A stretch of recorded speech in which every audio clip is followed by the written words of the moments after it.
कैसी हो अम्मा? हाँ मैं ठीक हूँ, आप कैसे बच्चा? बस मैं ठीक हूँ।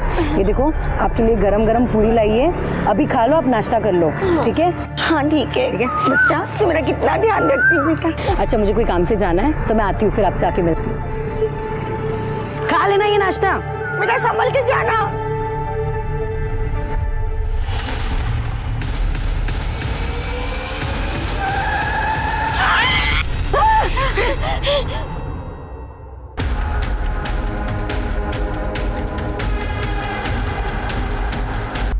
Hello police.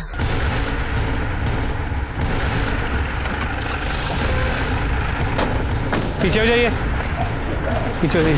पूजा जरा चेक करो सर, जरा सामान चेक करो।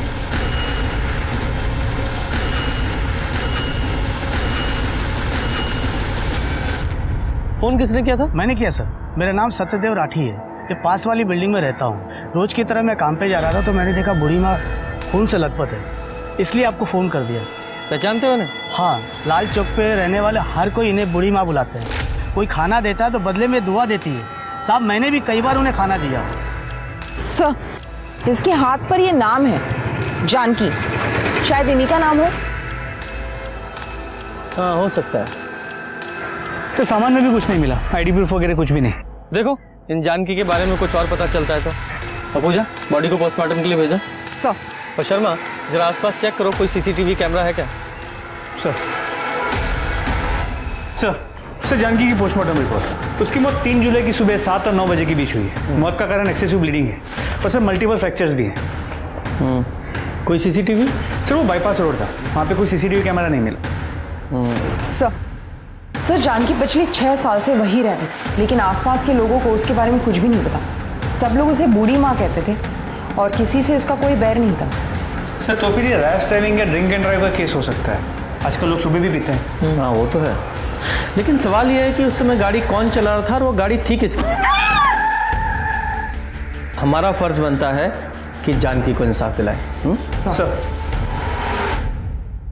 नमस्कार, मैं सोनाली कुलकर्णी क्राइम पेट्रोल सतर्क के इस नए अध्याय में आपका स्वागत करती हूँ। कानून अंधा होता है, सबसे पहले विक्टिम की शिनाख्त, फिर सबूत और गवाह अपराधी तक पहुँचने का जरिया बनते हैं। इसके बावजूद देश भर में हर साल शिनाख्त न होने की वजह से 40,000 से भी ज्यादा लावारिस लाशों को ठिकाने लगाने की जिम्मेदारी पुलिस के सर पर आ जाती है।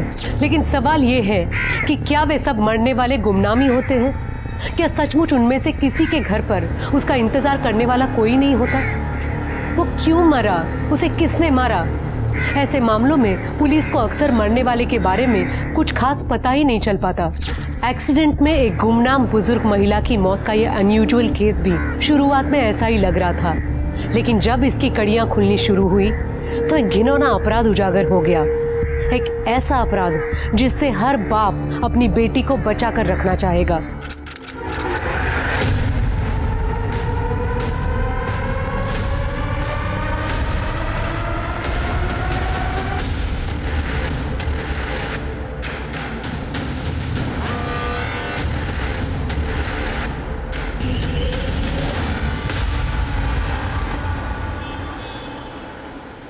हम आपसे बेइंतहा मोहब्बत करते हैं साहिबे आलम, लेकिन आप आका हैं और हम कनीज।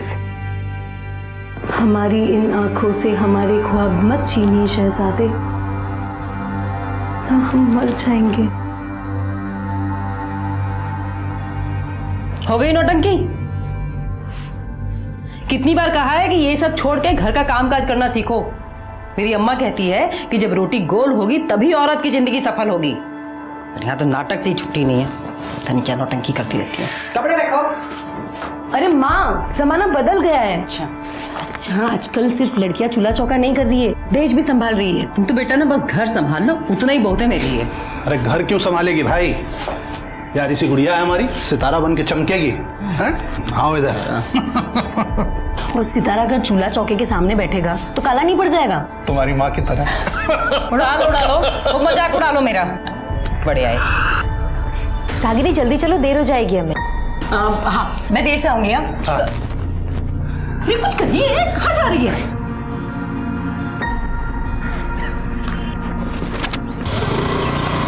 Bye bye.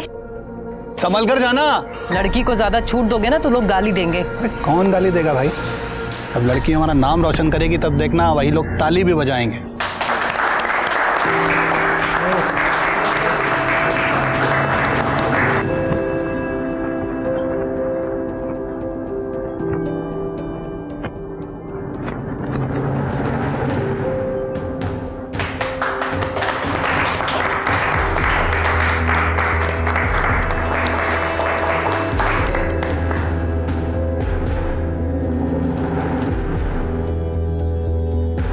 और इस प्रतियोगिता के विजेता है रागिनी शर्मा।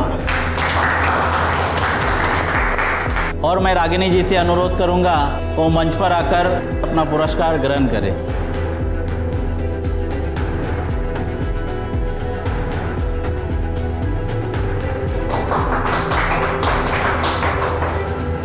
मुबारक। Thank you. रागिनी ने ना सिर्फ ये प्रतियोगिता जीती है बल्कि हम सब लोगों का दिल भी जीता है। इसलिए हमारे फिल्म डायरेक्टर मिस्टर नमन झा ने उन्हें अपनी अगली फिल्म में बतौर हीरोइन लेने का फैसला किया है। हाँ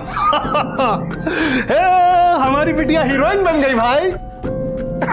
नाचो, अरे नाचो। बहुत बढ़िया बेटा, बहुत बढ़िया। Oh, no, no, no, no, no, no, no, no, no, no, no, no.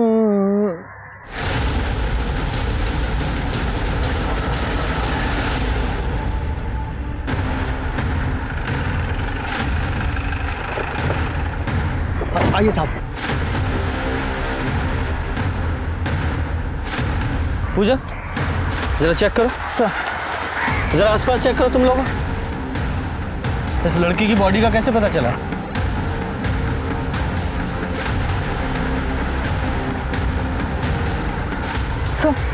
शायद 25-26 साल की लड़की होगी। और सर ये देखिए, ये रस्सी का निशान गले पे, शायद रस्सी से गला घोट के मारा गया है। और सर जबरदस्ती का कोई निशान नहीं है, तो शायद इसके साथ रेप नहीं हुआ होगा। जरा आसपास चेक करो, कोई रस्सी वगैरह मिलती है क्या? सर। शर्मा, पर एक बात समझ में नहीं आ रही है, इस जंगल में ये अकेली लड़की करने क्या आई होगी और किससे मिलने आई होगी? सर एक चांस ये है कि इसे कहीं और मारा गया है और बॉडी को यहाँ लाके फेंक दिया। हाँ पॉसिबल तो है। सर एक फोन मिला। फोन तो काफी नया लग रहा है, हो सकता है इस लड़की का हो। इसे लैब में भेजो और चेक करो, देखो क्या मिलता है इसमें। सर। पूजा बॉडी को पोस्टमार्टम के लिए भेजो। सर। सर जो फोन हमें क्राइम सीन से मिला था उसे टेक्निकल टीम ने अनलॉक कर दिया है। वो फोन उसी लड़की का है। लड़की का नाम रागिनी शर्मा है, शांति नगर में उसका घर है। शांति नगर मतलब क्राइम सीन से 6 किलोमीटर होगा।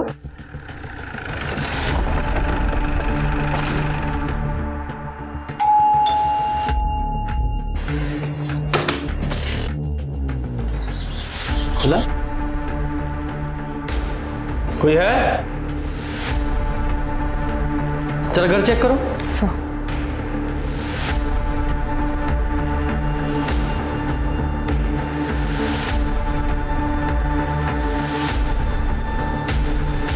सर कोई नहीं है। सर अंदर कमरे में अलमारी खुली हुई है, सामान यहाँ वहाँ पड़ा हुआ है, लगता है मामला चोरी का है। चोरी यहाँ हुई और रागिनी की लाश हमें यहाँ से 6 किलोमीटर दूर वहाँ जंगल में मिली। सर हो सकता है ये 2 अलग अलग लोगों का काम हो। सर मुझे लगता है कि मर्डर यहाँ किया गया है और बॉडी को डंप वहाँ कर दिया गया। हाँ हो सकता है, पॉसिबल है। सर एक डैमेज फोन मिला है। फोन को लैब में भेजो और इसका डेटा रिकवर करवाओ। फॉरेंसिक टीम को बुलाओ और पूरे घर से फिंगरप्रिंट उठवाओ। सर ये जल्दी से जल्दी फोन करो, रिपोर्ट जल्दी से जल्दी मंगाओ। सर सर क्या हुआ? आप लोग कौन है? सर मैं रचना और ये मेरे हस्बैंड है चिंतन, हम यहाँ पड़ोस में रहते हैं। यहाँ जो रागिनी रहती है आप लोग उसे जानते हैं? हाँ सर, हम 3 साल से पड़ोसी हैं, बल्कि मैं तो उसे अपनी बहन मानता हूँ। लेकिन क्या हुआ क्या सर? आपकी मुंह बोली बहन का खून हो गया है और उसकी लाश हमें यहाँ से 6 किलोमीटर दूर झाड़ियों में मिली है।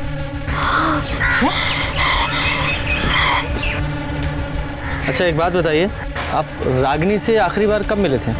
सर अभी 3 दिन पहले मिले थे।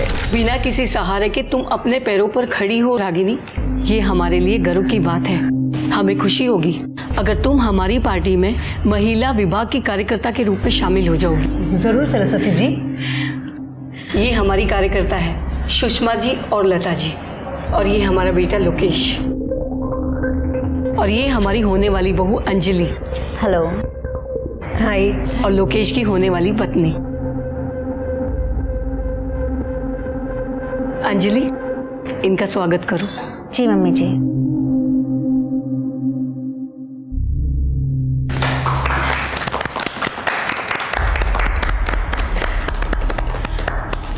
अब हम चलते हैं। चलो।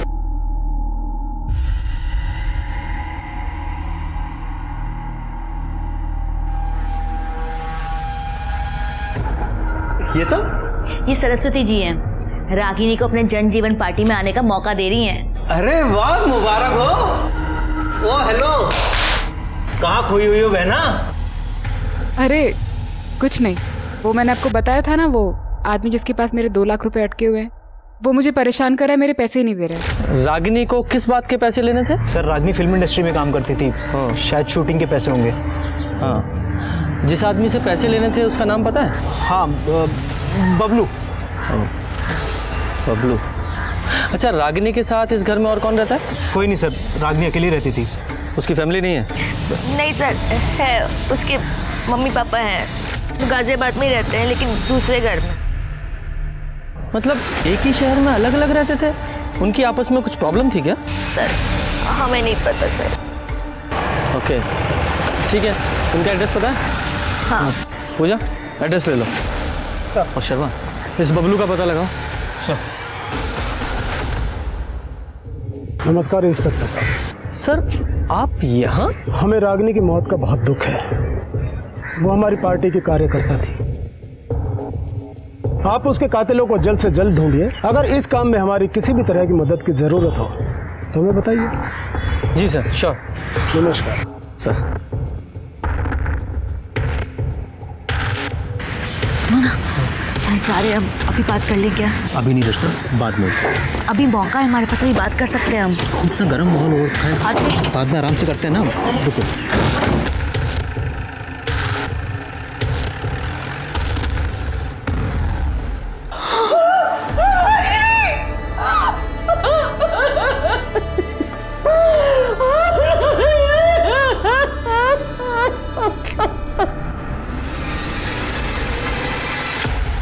आपकी बेटी से आपकी आखिरी बार बात कब हुई थी?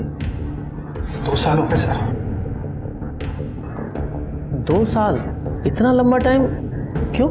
हमारी बेटी रागिनी को बड़ी हीरोइन बनना था सर। उसने केंद्रीय नृत्य मंदिर की अभिनय प्रतियोगिता भी जीती थी सर। प्रथम स्थान हासिल किया था उसने, और उस मंच से डायरेक्टर नमन झा ने तो वादा भी किया था सर कि हमारी बेटी रागिनी को फिल्म में हीरोइन बनाएंगे। सब कुछ थे सर, हमारी बेटी का सपना पूरा होने जा रहा था। तो फिर ऐसा क्या हुआ था कि आप लोगों ने अपनी बेटी से सारे रिश्ते नाते ही तोड़ लिए? नहीं मारो क्या ना? नहीं क्यों किया? इसे करने से पहले मर क्यों नहीं गई? बाबा तो राम से दुनिया की परवाह किए बगैर तुझे तेरे सपने पूरे करने की आजादी दी हमने, और बदले में तूने हमको क्या दिया बेटा?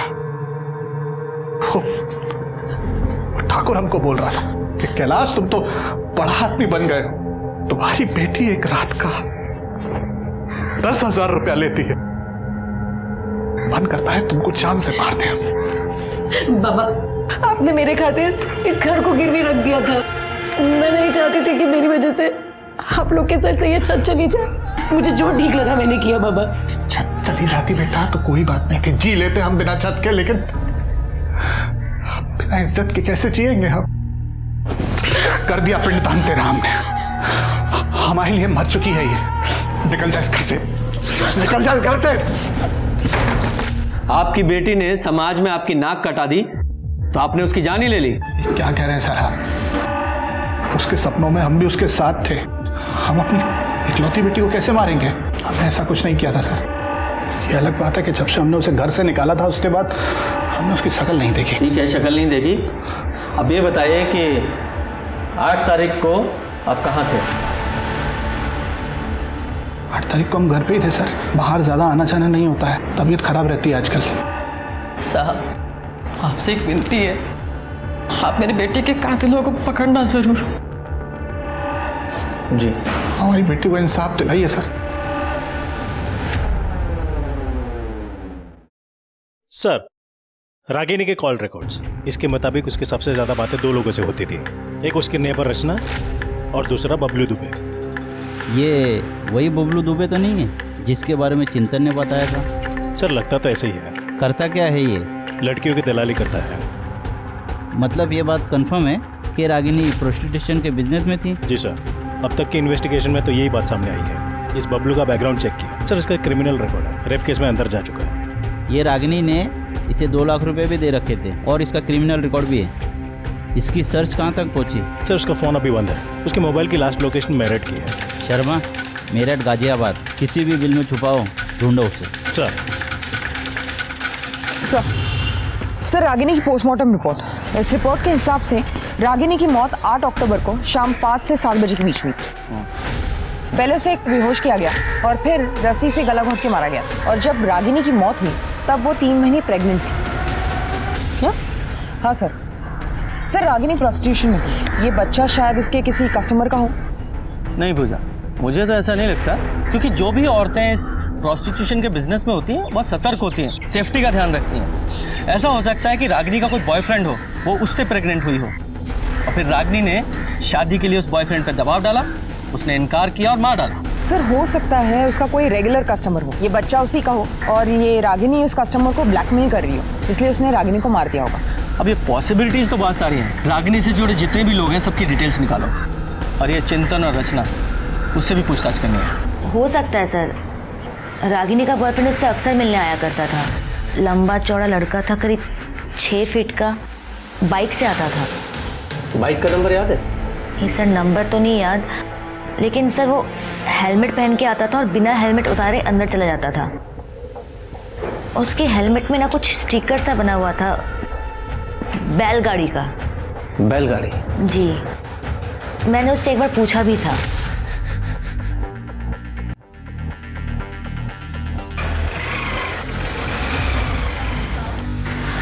रागिनी, कौन था ये?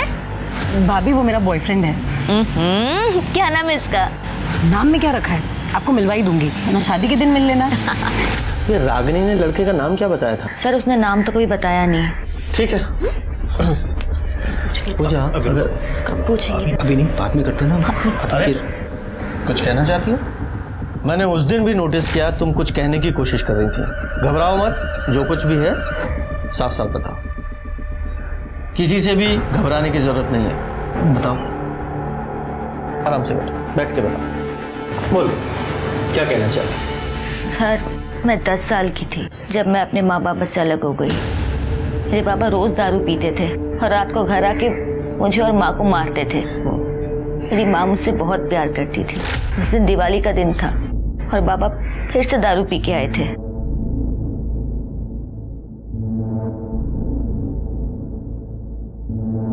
रचना, रचना बेटा, एक काम कर, तू चाचा के घर चली जा और आज रात वहीं रुकना, ठीक है? मैं कल सवेरे तुझे खुद लेने आ जाऊंगी। अक्कल है कि नहीं? उनकी बेटी को यहाँ भेज दिया। मैंने कोई ठेका लेके रखा है क्या सबको खिलाने का? धीरे बोलो, धीरे, बच्चे यहीं पे हैं, सुन लेंगे तो उनपे क्या असर पड़ेगा। और वैसे भी भैया की बेटी है वो। भैया की बेटी है तो क्या मैं डरती हूँ? भैया की बेटी है तो उनको बोलो उनकी बेटी को खिलाए। एक तो घर में मिठाई कम आती है, तो मैं अपनी बेटी को खिलाऊं या फिर उनकी बेटी को? हाँ, देखो, आज के आज इसको यहाँ से भगा दो, समझे? मैं वहाँ से निकली और रोते रोते एक टेम्पो में जाके सो गई। जब आँख खुली तो मैं दिल्ली में थी। मैं बहुत डर गई थी। वहाँ मैंने एक आदमी को बोला कि मैं कानपुर से हूँ, तो उसने मुझे एक ट्रेन में बिठा दिया। स्टेशन पहुँची तो मैं पटना में थी। वहाँ एक आदमी मुझे अपने घर ले गया और अपनी फैमिली के साथ मुझे नौकरानी बना के रखने लगा। फिर एक दिन मुझे वहाँ से भी निकाल दिया। वहाँ से निकल के फिर एक NGO में गई। वहाँ मैंने 12th तक पढ़ाई की और ये मुझे वहीं मिले थे। हम लोगों ने शादी कर ली। लेकिन सर, मुझे मेरी माँ की बहुत याद आती है। मुझे ऐसा लगता है कि मेरी माँ मुझे ढूंढ रही है। तो फिर तुमने अपने माँ बाप को ढूंढने की कोशिश क्यों नहीं की? मैडम, मुझे मेरा घर नहीं याद।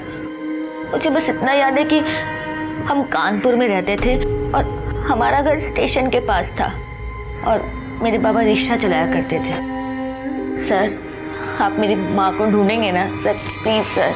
हम आपके माँ बाप को ढूंढने की पूरी कोशिश करेंगे। आप बिल्कुल चिंता मत कीजिए, रिलैक्स। पूजा, एक टीम इनकी फैमिली को ढूंढने के लिए लगाओ। जी sir. Sir 1 minute. Hello sir, Bablu का पता चल गया है। वो मेरठ में प्लाजा लॉज में रुका हुआ है। सब आपने मुझे मुंह बंद रखने के लिए कहा था, तो पैसों का वजन भी ज्यादा होना चाहिए ना। अब पुलिस मुझे कुत्ते की तरह ढूंढ रही है। अगर मैं पकड़ा गया तो सब कुछ उल्टी कर दूंगा।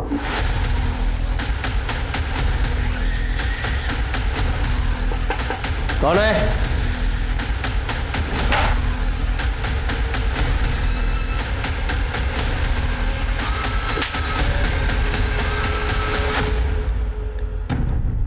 रागिनी को क्यों मारा? सब मैंने नहीं मारा रागिनी को। सब मैं क्यों? जिस दिन रागिनी का कत्ल हुआ तूने उसे फोन किया था ना, 2 लाख रुपए तूने देने थे ना उसके, वो रुपए ना देने पड़े इसलिए फोन किया, बुलाकर मार डाला उसे। साहब, रागिनी मेरे लिए सोने का अंडा देने वाली मुर्गी थी साहब। हर महीने लाख रुपए कमाता था उससे साहब मैं। उसके मरने का सबसे ज्यादा नुकसान मुझे हुआ है साहब। मैं क्यों मारूंगा उसे? तो फिर उसके पैसे क्यों नहीं लौटाए? कैसे लौटाता साहब? पिछले 8 महीने से वो काम नहीं कर रही थी। अगर वो काम कर रही होती ना तो सूद समेत वापस कर देता पैसा। पिछले 8 महीने से काम नहीं कर रही थी क्यों? साहब, हो सकता है किसी लड़के के प्यार में पड़ी हो। हमारी लाइन में होता है साहब ये सब। जो वो पिछले 8 महीने से काम ही नहीं कर रही थी तो तूने फोन क्यों किया उसे? सब रागिनी के लिए एक कस्टमर की पर्सनल डिमांड आई थी साहब, और पैसे भी अच्छे मिल रहे थे इसलिए फोन करना पड़ा साहब। अरे रागिनी को छोड़ो साहब, मेरे पास एक से एक लड़कियां हैं, उससे भी अच्छी देता हूँ आपको। रागिनी चाहिए। कर सकता है तो बोल। कोशिश करता हूँ साहब, लेकिन पैसे ज़्यादा लगेंगे। हाँ, पैसा जितना तू बोले फिर हो जाएगा काम। साहब, मुझे मालूम था कि वो मना ही करने वाली है, लेकिन साहब फिर भी मैंने उससे फ़ोन किया। देख बबलू, मैंने पहले ही बोला मैंने काम छोड़ दिया है। अरे एक रात का 2 लाख रुपए दे रहा है। ठीक है, हाँ बोल दे। कितने बजे जाना है?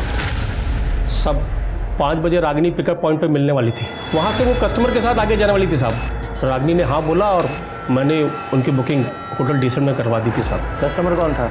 कस्टमर का नाम तो नहीं मालूम साहब, लेकिन नंबर मालूम है साहब। शर्मा, इससे नंबर लो उस कस्टमर का, पता लगाओ कौन है वो। सर। तू ध्यान रखना, फिलहाल तुझे छोड़ रहा हूँ, लेकिन तू हमारे रडार पर है। शहर के बाहर एक कदम भी रखा ना तो ऐसा केस लगाऊंगा, जिंदगी भर जेल में सड़ेगा फिर। आई बात समझ में?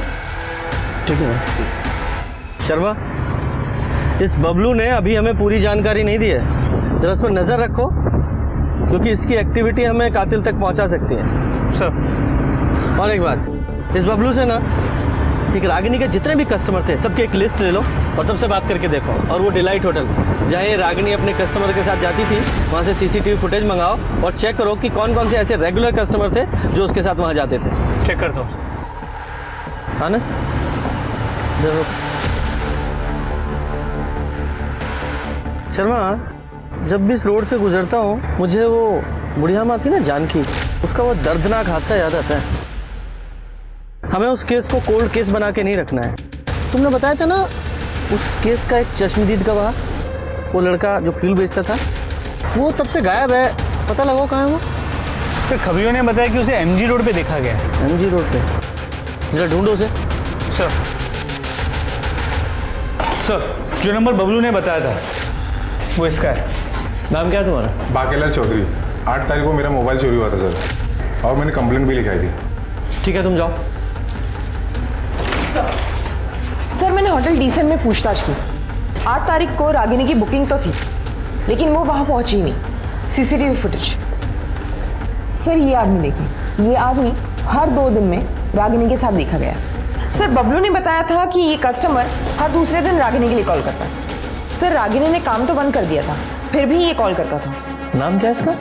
आकाश अवस्थी। बुलाओ इसे। सर। और सुनो, रचना को भी बुलाओ। सर। ये बता, रागिनी को क्यों मारा? मैंने? हाँ, तूने। पहले तूने उसे प्रेग्नेंट किया, जब उसने शादी के लिए दबाव डाला और बच्चा बनाने के लिए कहा तो मार डाला उसे। मेरा बच्चा? सर, माना मैं उससे रेगुलर मिलने जाता था, लेकिन सर मैंने कभी उसे हाथ भी नहीं लगाया। बेवकूफ़ समझता है हमें? सर, मैं सच कह रहा हूँ। सर दरअसल मैं इंदौर का रहने वाला हूँ, इसलिए ना यहाँ कोई दोस्त है ना कोई पहचान वाला, बस एक रागिनी थी जिससे बात करके अच्छा लगता था। अगर आप हमें पसंद नहीं करते हो तो हम यहाँ क्यों आते हैं? तुम हमें पसंद हो रागिनी, बस औरत का ये रूप हमें पसंद नहीं। असल में बात यह है कि तुम मुझ में एक ग्राहक देखती हो और मैं तुम में एक अच्छा दोस्त।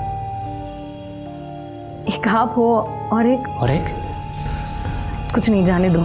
तकदीर में शायद यूं ही जीना लिखा है, अब तो मौत भी बिन बुलाए आएगी। रागिनी बहुत परेशान थी सर, कुछ तो बात थी जो उसे खाए जा रही थी, शायद फंस गई थी जिसमें फरोशी के दलदल में। लेकिन हमें पता चला है कि तू उसके घर भी आता जाता था। नहीं सर, मैं कभी उसके घर नहीं गया, मेरे पास तो उसका फ़ोन नंबर तक नहीं है, तो घर का पता मुझे कैसे मालूम होगा? मैं तो हमेशा उसे बबलू के थ्रू ही मिला हूँ। पूजा, हाँ तुम मिस्टर आकाश अवस्थी इस हेलमेट को पहचानते हो? तुम्हारा है ना? नहीं सर। पहनो इसे।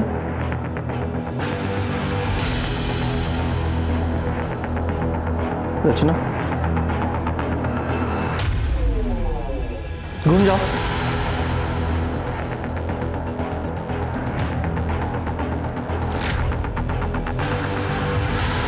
वहां तक जाओ और वापस आओ,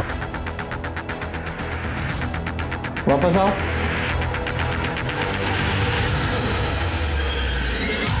सर शायद ये वो नहीं है। ठीक है, हेलमेट उतार दो। सिंह, लेके जाओ उसे। जी सर। और हाँ, बिना बताए शहर छोड़ के नहीं जाओगे तुम। जी सर। सर मेरी माँ का कुछ पता चला क्या?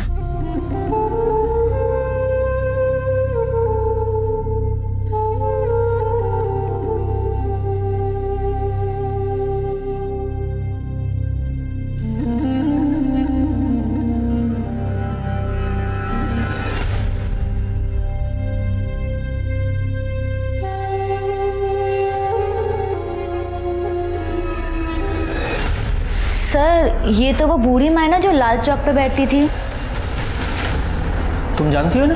हाँ सर, रागिनी ने मिलवाया था एक बार। रागिनी ने बहुत मानती थी, इन्हें खाना पानी कंबल सब देती थी। और क्या जानती हो इनके बारे में? सर और तो कुछ नहीं पता मुझे। ठीक है, अभी तुम जाओ और डोंट वरी, तुम्हारी माँ जल्दी ही मिल जाएगी। Thank you sir. शर्मा, मुझे लगता है कहीं ना कहीं ये दोनों केस आपस में जुड़े हुए हैं।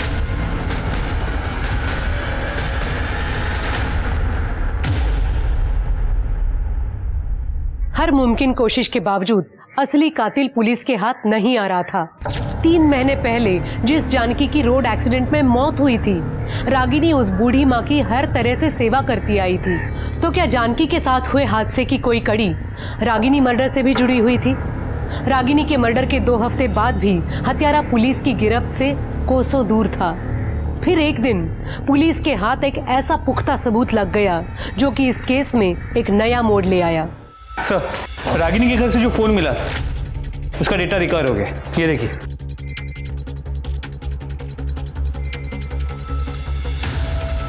चलो।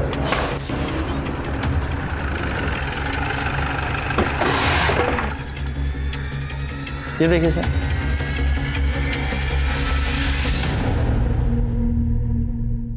देव प्रसाद शुक्ला जी, आपके और रागिनी के ताल्लुकात?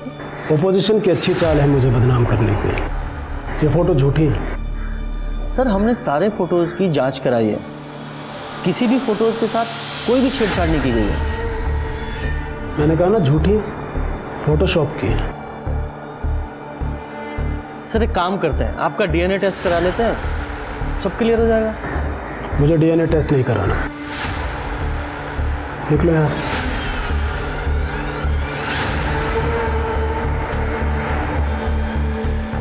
हाँ इंस्पेक्टर, तुमने वो हाथी और चींटी वाली कहानी सुनी है ना?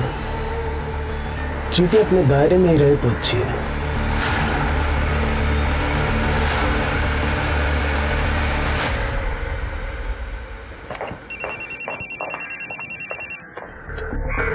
शर्मा एक मिनट। जैन सर जी, सॉरी सर जी, ध्यान रखूंगा। जैन सर, क्या हुआ सर?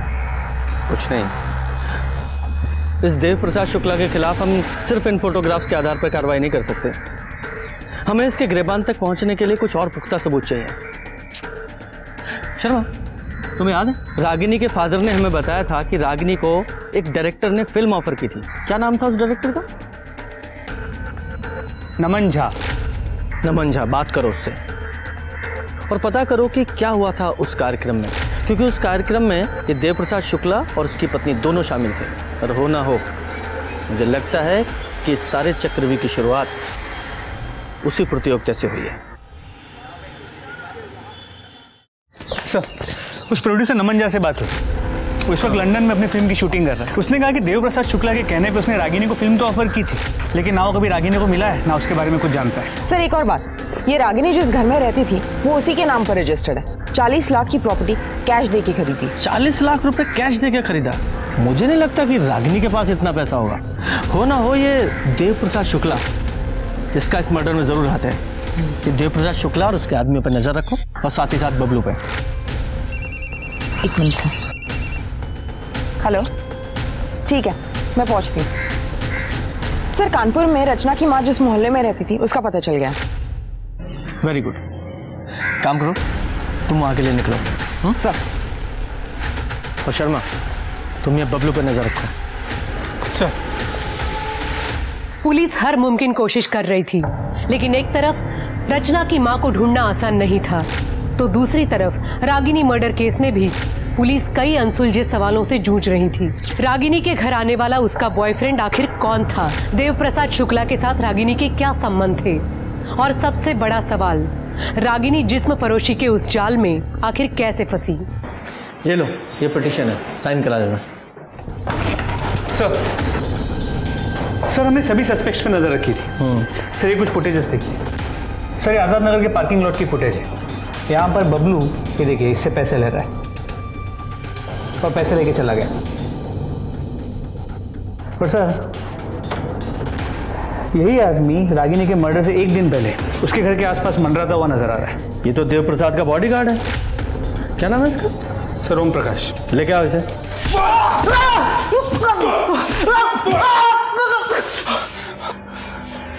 देख, बबलू ने अपने सारे गुनाह कबूल कर लिए और ये भी कबूल किया है कि तूने उसे चुप रहने के लिए पैसे दिए थे। और हम जानते हैं, ये बात अलग है कि वो डायरेक्ट तूने पैसे नहीं दिए थे, किसी और ने दिलवाए थे।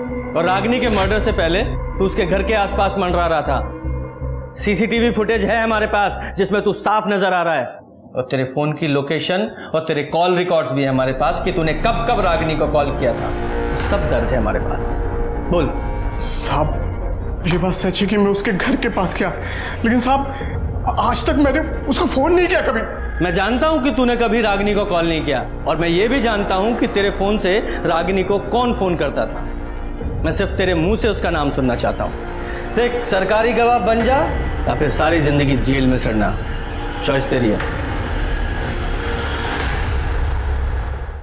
हाथी और चींटी की कहानी सुनी है मैंने शुक्ला जी, और यह भी सुना है कि चींटी अगर एक बार हाथी के कान में चली जाए तो उसे तांडव करवा देती है। अब मुद्दे की बात शुरू करें।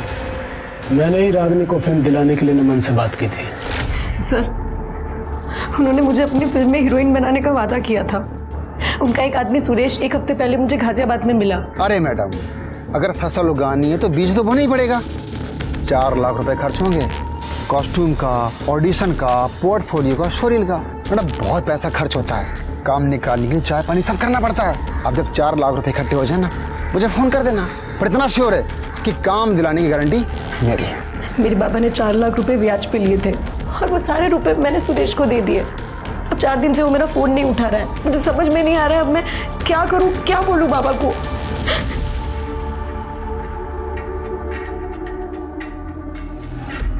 रो मत रागिनी,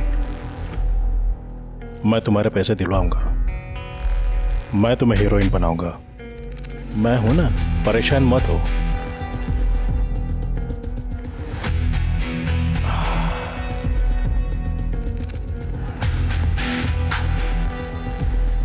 मैं नमन से बात कर लूंगा, तुम्हें तुम्हारे पैसे मिल जाएंगे। बस एक बात याद रखना,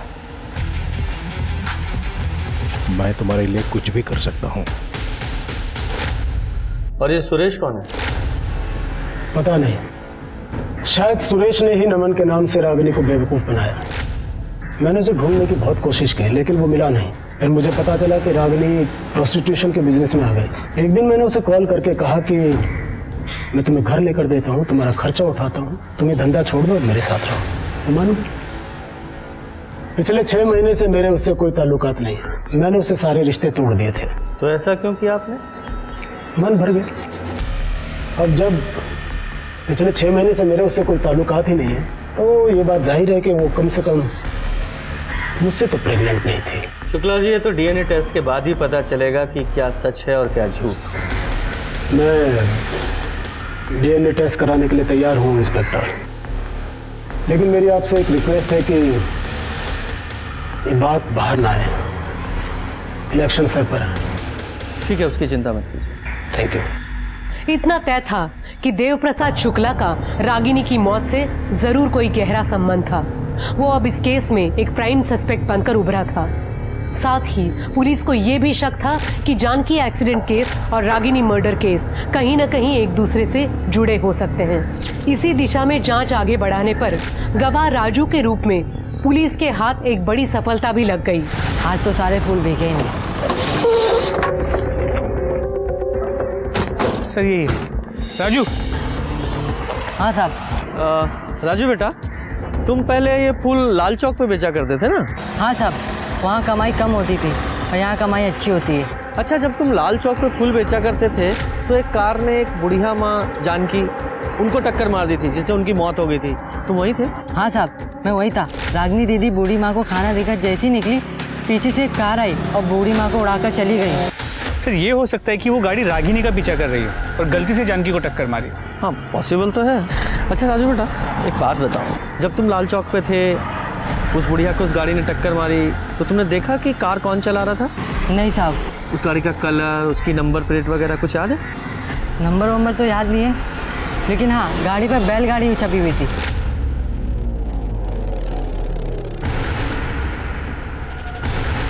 शर्मा, ये दोनों केस एक दूसरे से जुड़े हुए हैं। वो बैलगाड़ी का निशान रागिनी के बॉयफ्रेंड के हेलमेट पर भी था। जी सर। हाँ, यही बैलगाड़ी थी।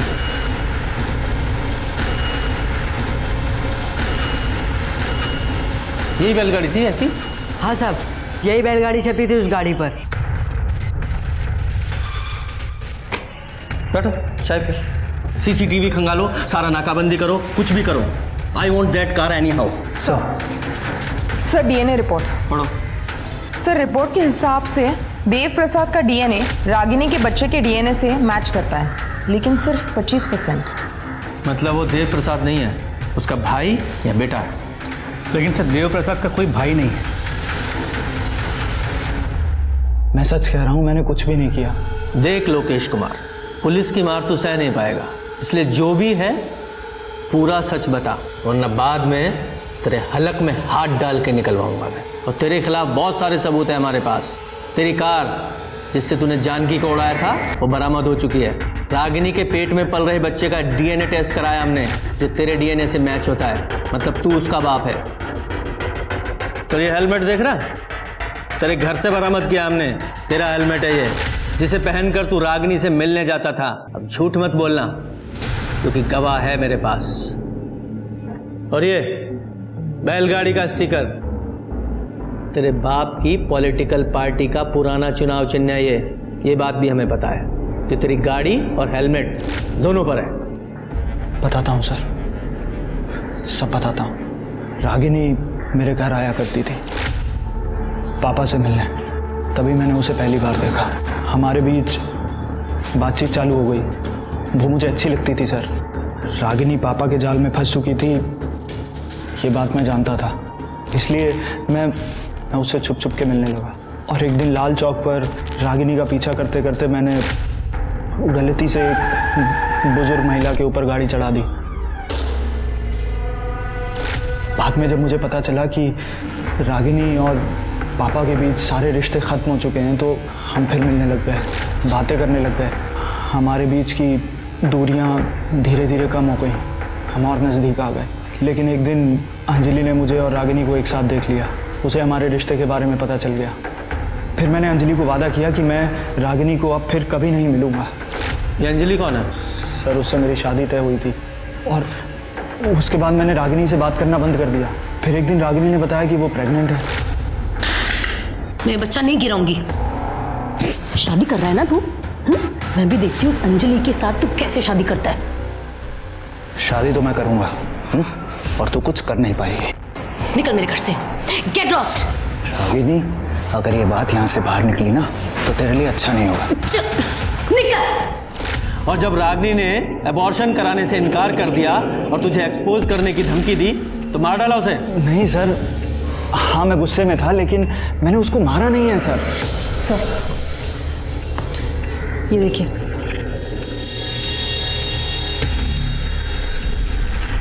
तूने नहीं मारा ना रागिनी को? नहीं सर। तो ये क्या है? रिपोर्ट है ये, इसमें साफ साफ लिखा है तेरी गाड़ी में रागिनी के बाल मिले और फार्म के ट्रेसेस जो रागिनी का गला घोटने से पहले उसे सुंघाया गया था। बोल। सर मेरी गाड़ी है, दो दिन पहले ही वापस आई है, लेकिन ये गाड़ी तो सर वो गाड़ी तो मैंने किसी को दी थी। किसको?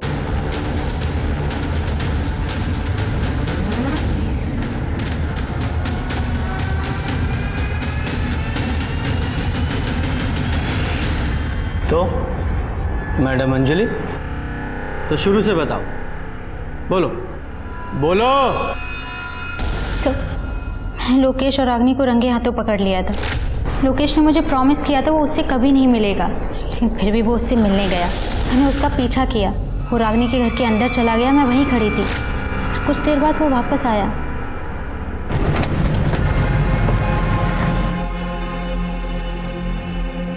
पापा, लोकेश अभी भी रागिनी से मिल रहा है। I want to kill that. Ragini से छुटकारा पाना चाहती हो? मैं मदद कर सकता हूँ। कितने पैसे दे पाओगी? जो तुम बोलो। कितने में डील हुई थी? 10 लाख। कौन था वो आदमी? उससे पहले मैंने उसे कभी नहीं देखा था। तुमने उसके साथ 10 लाख रुपए की डील की और तुम्हें पता ही नहीं वो कौन आदमी था? बेवकूफ समझाया मैं? जब डील की थी तब तो शक्ल देखी थी ना। स्केच बनवा सकते हो? जी सर।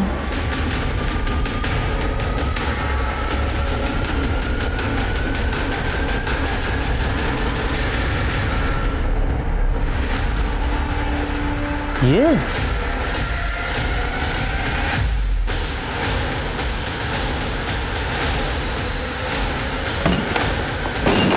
पूरे घर की अच्छे से तलाशी लो, कोई भी कोना छूटना नहीं चाहिए। सर आप लोग यहाँ पर, क्या हुआ है सर? चिंतन कहाँ है? चिंतन तो घर पे नहीं है, लेकिन क्या हुआ? अभी पता चल जाएगा क्या हुआ है।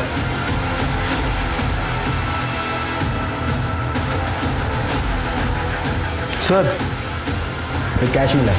रखो। ये पैसे किसके हैं? सर मुझे नहीं पता ये कहाँ से आया। ये ज्वेलरी मिला है। इतनी सारी ज्वेलरी किसकी है? नहीं सर ये मेरे नहीं है। मैं बताता हूँ किसके हैं। ये गहने रागिनी के हैं।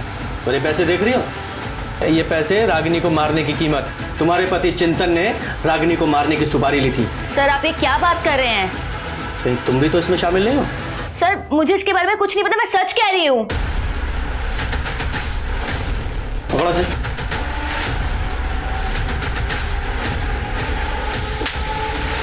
रागिनी को क्यों मारा तूने? तू तो उसे बहन मानता था ना? सब दिखावा था सर, पैसे नहीं थे मेरे पास। जानती थी वो मेरा मकान बिकने वाला था, ये भी पता था उसको।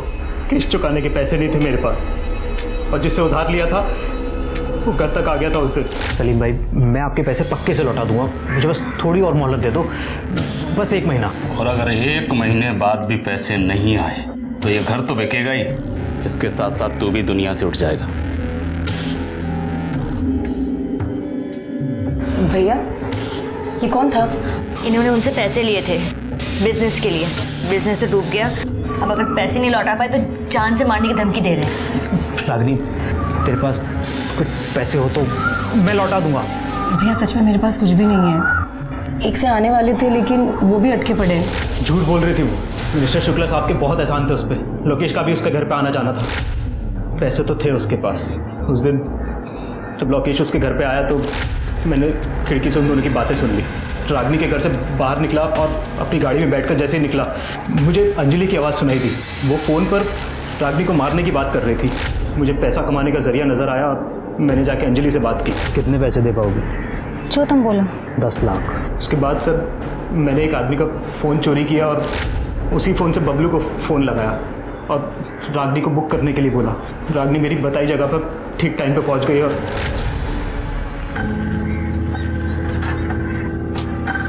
अरे चिंतन भैया, आप लोकेश की गाड़ी में? हाँ, उसी ने भेजा है मुझे। आओ बैठो। ठीक है।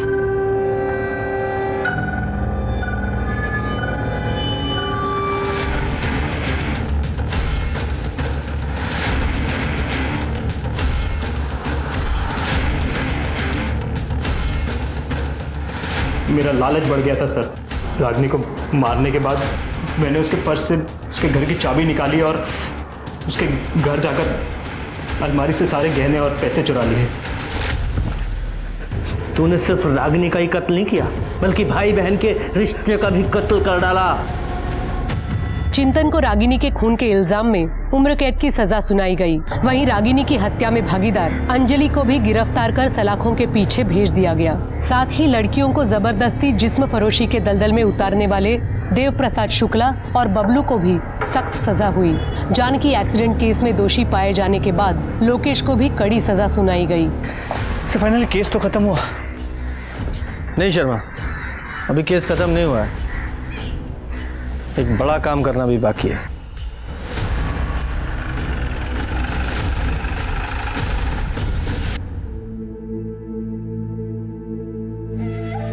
माँ,